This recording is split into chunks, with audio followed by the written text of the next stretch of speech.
Lembaga Penegak Hukum Indonesia.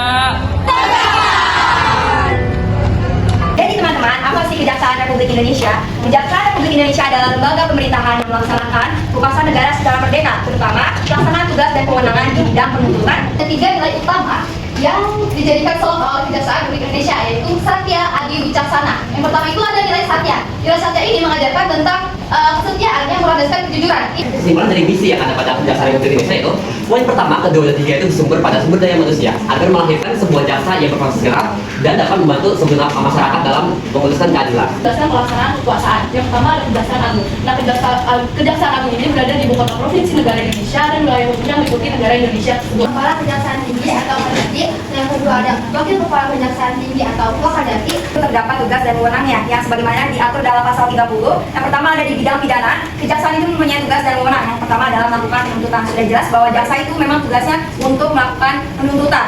Sesi tanya jawab bagi teman-teman yang sudah mencatat pertanyaannya boleh untuk dilakukan atau ditanyakan kepada kami. Sesi menjawab ya.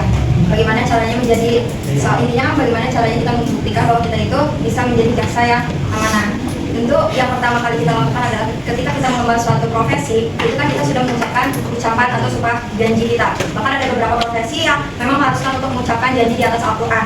Saya akan memberikan kritik saya terhadap kelompok jaksa ini. Nah, menurut saya kelompok jaksa ini sudah sangat bagus dalam merepresentasikan tadi tentang peran-peran dan fungsi-fungsi dalam kejaksaan, dan dalam materinya pun sudah sangat lengkap, dimulai dari pengertian apa itu kejaksaan hingga logo-logo hingga sampai ke fungsi-fungsi yang diambil dari undang-undang. Nah, kritik dari saya itu mungkin di dalam PPT-nya ini kan kata-katanya tadi ada yang banyak-banyak itu kan, kayak misalnya ada fungsi-fungsinya itu kan panjang. Nah, mungkin saat dibacakannya itu nggak usah dibacakan full itu, tapi menggunakan bahasa sehari-hari sehingga kita dapat memahaminya dengan langsung paham.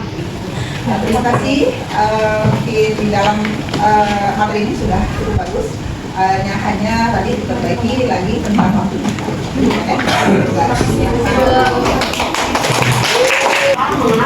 Jadi advokat itu memiliki peran penting dalam penegakan hukum sebagai pembantu, pembela, dan mewakili kepentingan hukum rakyat di depan hukum, baik dalam perkara pidana, perdata maupun tata usaha negara. Pilihan yang pertama ini dilarang mendiskriminasi klien. Dan jadi seorang advokat ini dia tidak boleh nih memandang si kliennya dari latar belakang yang misalnya suku, ras, budaya, agama, miskin atau kaya. Dan seorang advokat sudah memiliki tugas dan wewenang yang sesuai dengan undang-undang. Yang pertama Undang-Undang Republik Indonesia Nomor 8 Tahun 1981 tentang hukum acara pidana atau KUHP.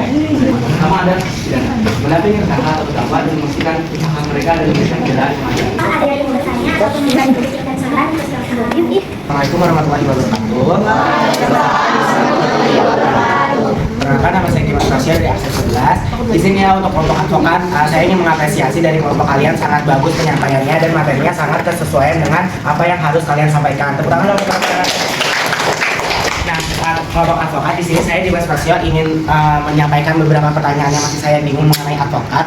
Yang pertama mengenai materi dari aturan yang hak. Tadi dari kelompok iya, itu di tadi.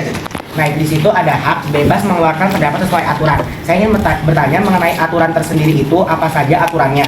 Lalu yang kedua ini bagaimana kalau misal aturan itu dilanggar atau misal tadi kalian sudah menyebutkan kewajiban-kewajiban seorang advokat itu melanggar aturan tersebut, apakah ada sanksi tertentu untuk advokat tersendiri?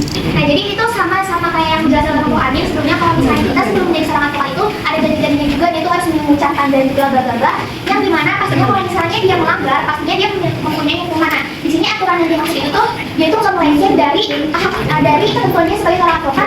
Advokat sama pengacara juga sama gitu. Bukan apa bedanya cuma hanya wilayahnya yang beda. Ternyata sudah paham ya sekarang ya. Penjelasannya sudah bagus, sudah jelas sekali. Emang kita harus sepantasnya paham tentang hukum di Indonesia seperti itu ya. Baik, untuk materi ini sudah tersampaikan, semuanya sudah bagus. Ibu lihat juga waktunya sudah cukup bagus. Tadi meskipun di dalam titik saran untuk bertanya di luar dari jam kali 15 menit ada toleransi lah. Yang paling penting Ibu menekankan pada kalian harus benar-benar dijaga waktunya, karena waktu adalah akan berdampak dari itu semuanya.